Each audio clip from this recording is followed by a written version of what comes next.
In this video, I want us to do a critical analysis of President Uhuru Kenyatta's speech during the burial ceremony of Hannah Mudavadi in Vihiga County yesterday.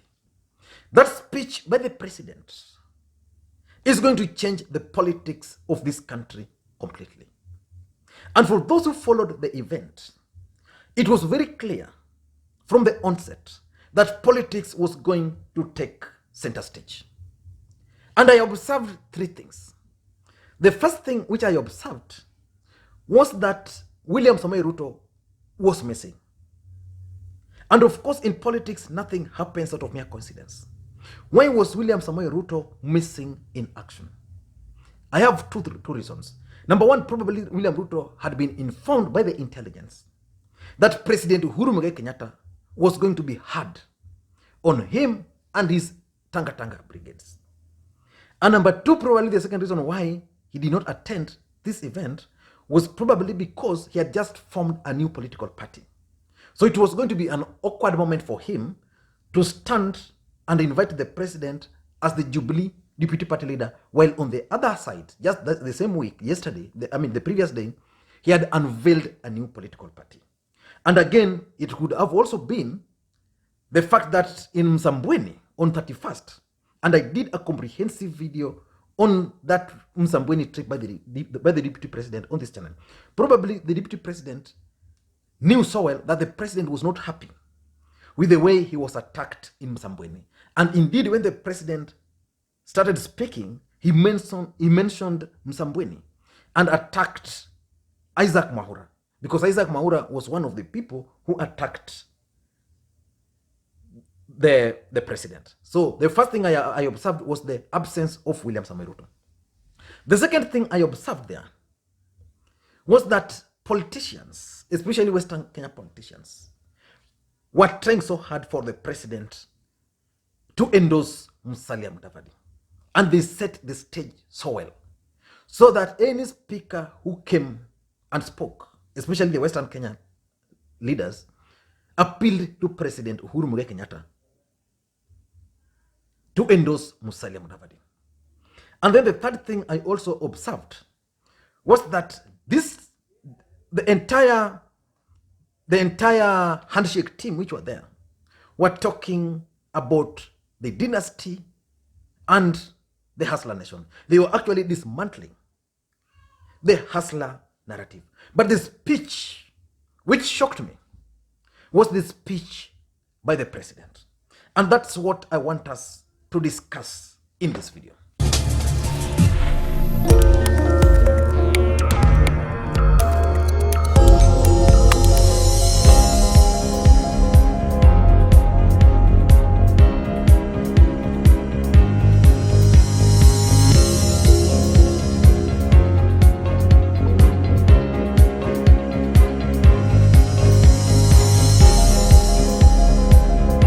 Now, what provoked the president to speak the way he spoke?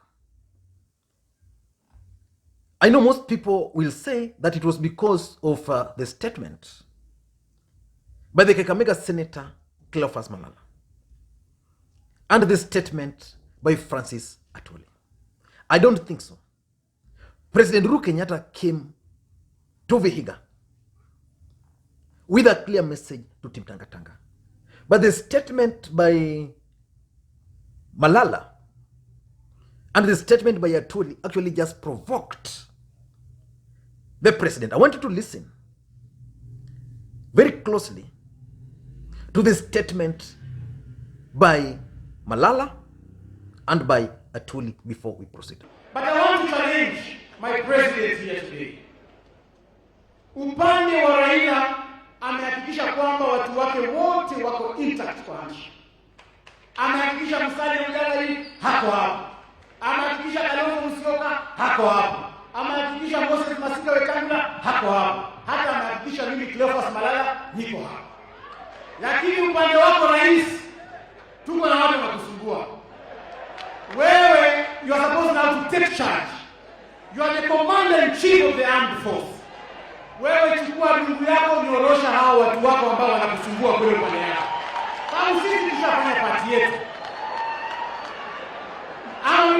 vibaya? Niseme nisiseme? President is here and his handshake brother is here. Nataka ku-echo sentiments ambazo Bwana Pogisho alisema, Malala aligusia, na huyo Kiprop kutoka huko Nandi aligusia. Your Excellency, I want you to be serious the way your dad used to be. Ndio tuachie amani. Please crack the whip. Hii ngozi nyeusi usipochunga, you will find them in your bedroom.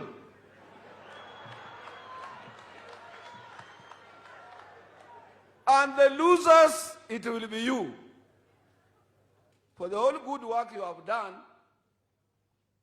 itaharibika. As I was coming, niliangalia katika Daily Nation. Your deputy anasema what has derailed the 4 big agenda of your legacy is BBI. And he knows the 2 important projects are your project, our presidential projects. He claims to be your deputy. Hiyo party haina klosi ya kufukuza watu. Hiyo ni party gani? Party hiyo ya Jubilee ni party gani hiyo? Ni party gani hiyo? Hiyo ni party gani hiyo?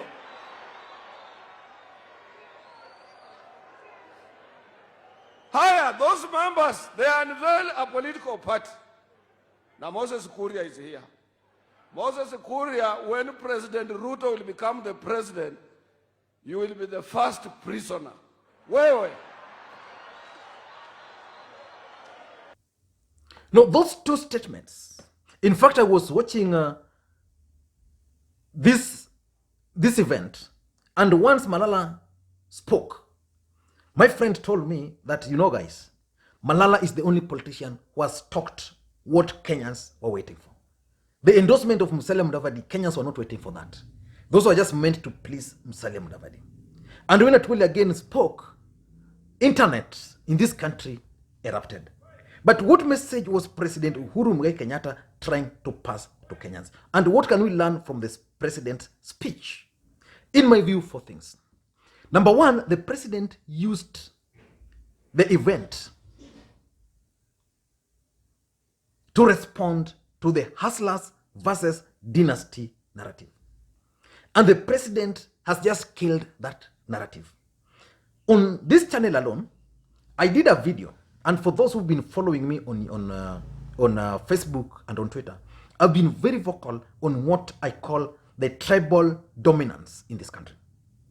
That a country of 42 tribes can only be led by 2 tribes for over 60 years. And Kenyans don't want to talk about it. Because assuming William Ruto is going to win the presidency, that would move it to close to 70 years. And by that time, probably another Kikuyu will take it. So a country cannot be ruled like that. But the president, in his own wisdom, decided now to respond to this hustler versus dynasties. Because, you know, when TANGATANGA talks about dynasty, what they mean is President Uhuru Kenyatta. What they mean is Moi. And what they mean probably is Musalia Mudavadi, is Raila Odinga. And the president told them clearly that it's the people who elect. Personally, I contested in 2002 with Musalia Mudavadi. Both of us are dynasties. But Kenyans still rejected us. Then the president went further, and if you listened to the president's speech, he was very clear that if these guys are talking of 2 families, now I can also talk about 2 tribes. And the narrative has now changed. And today I've been observing William Ruto's brigades in Nairobi. Even their tone has changed a bit. So the president has decided now to start confronting these hustlers versus dynasties narrative. And I can assure you, it has punctured William Ruto and his brigade. Because the dynasty versus hustler narrative was crafted by one man called Mutahi Ngunyi.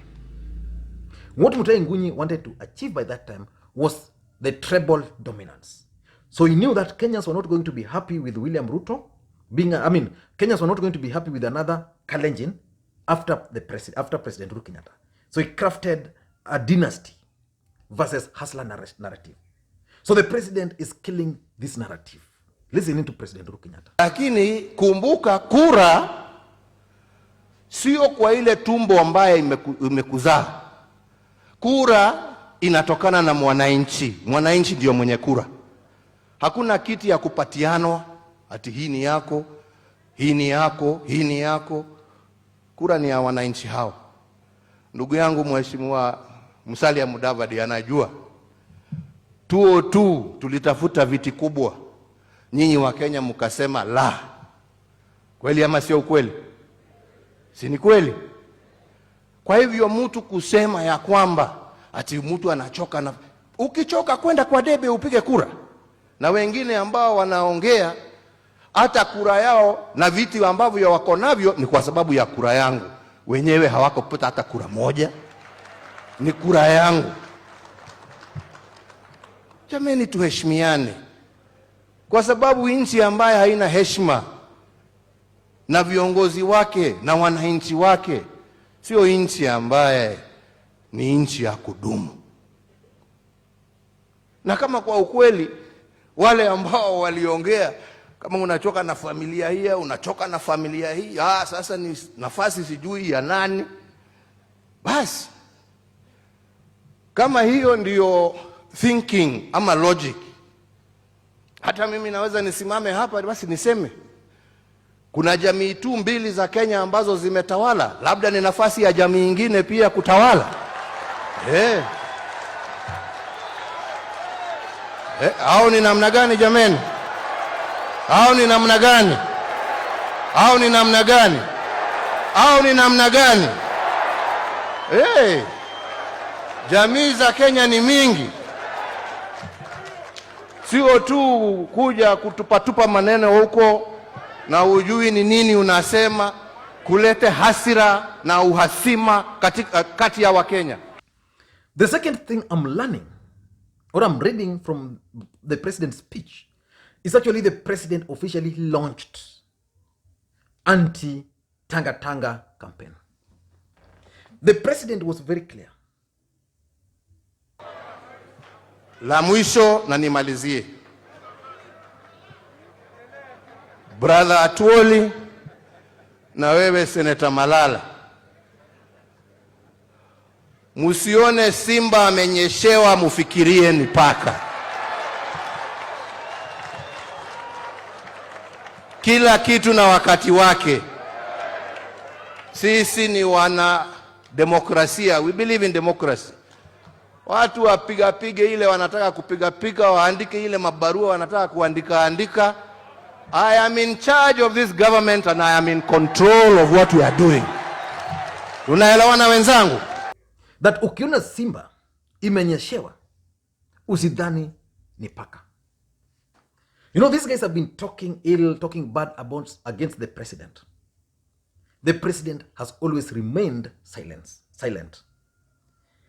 But the funny thing is that the same people are the people who voted for President Uhuru Kenyatta.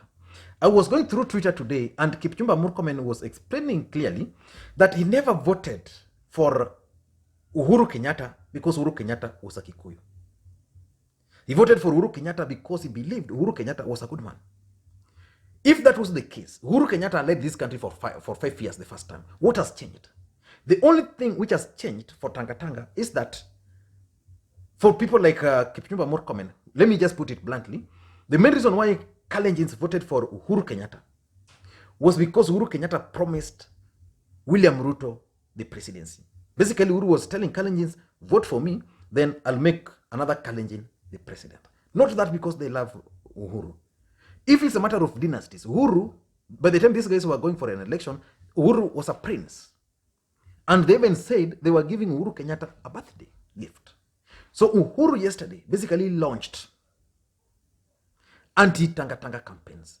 And from there moving forward, let us wait, and I want to start monitoring certain members of parliament, senators, and even governors who are in the middle, the kind of direction they are going to take. Because what Uhuru is going to do, I can assure you, is that moving forward, Uhuru Kenyatta is going to appeal more to other tribes. He's going to tell them that for me, I think the problem in this country is because of two tribes have ruled for long, so they've created what is called tribal capture. You go to the military, you find Kalenjins, you find Kikuyus dominating. You go to any department, police, Kalenjin, Kikuyu dominating. Not because of anything, but because of the tribal dominance. If a Luo were to lead today, chances of Luos also getting into those positions are also very high, because politics is also local. You start by helping your people. So if you're a president, chances of your cousin's relative getting businesses are normally so high. So basically, the president has kicked off that campaign. Number 3 is focus on BBI. I think the president is now focused on BBI. And one of the things he wanted to do with the Building Bridges Initiative process was to unite the country. What he was calling inclusivity. And for the first time, the president is addressing the issue of inclusivity. Because William Ruto once asked him, if elections are held today, and tuseme wewe nimeshinda, nani ameshinda, nini, how will that help with inclusivity? So the president is now responding that inclusivity means giving other tribes a chance. And it's going to be the rallying call. I can assure you, based on the reaction online, based on the reaction in the street, because I was walking in the streets yesterday, the message by the president is sinking. And I was even reading, someone was saying that whatever the president has said, labda sasa nirudishe ile wheelbarrow. So basically, it's going to be possible. The president, Uhuru Kenyatta, is well aware that Raila Odinga won in 2007. But the deep state did not allow him. He's well aware. So the only thing he needs, Uhuru Kenyatta is also aware that even in 2013, he might not have won with the support of Kikuyus and Kalenjins. So the only thing now is to rally other tribes. Once you get them, then you get a small chunk of Kikuyus. You get 20% to Raila. It's done. Or to Mudavadi. It's done. Or maybe Uhuru and Raila will agree, let us support someone else. So they arrive at an individual. And things will be done. And lastly, Uhuru stated clearly that he's the guy in charge. And he knows what he's doing. Nobody else. So Uhuru Kenyatta is going to accept responsibility for failures in his government. And he's also going to take success for his government. Uhuru Kenyatta is going to start working on his legacy. Because he has realized that the legacy will only be for him, not for any other person. I don't know what you think, but for me, those are the takeaway I took from the president's speech.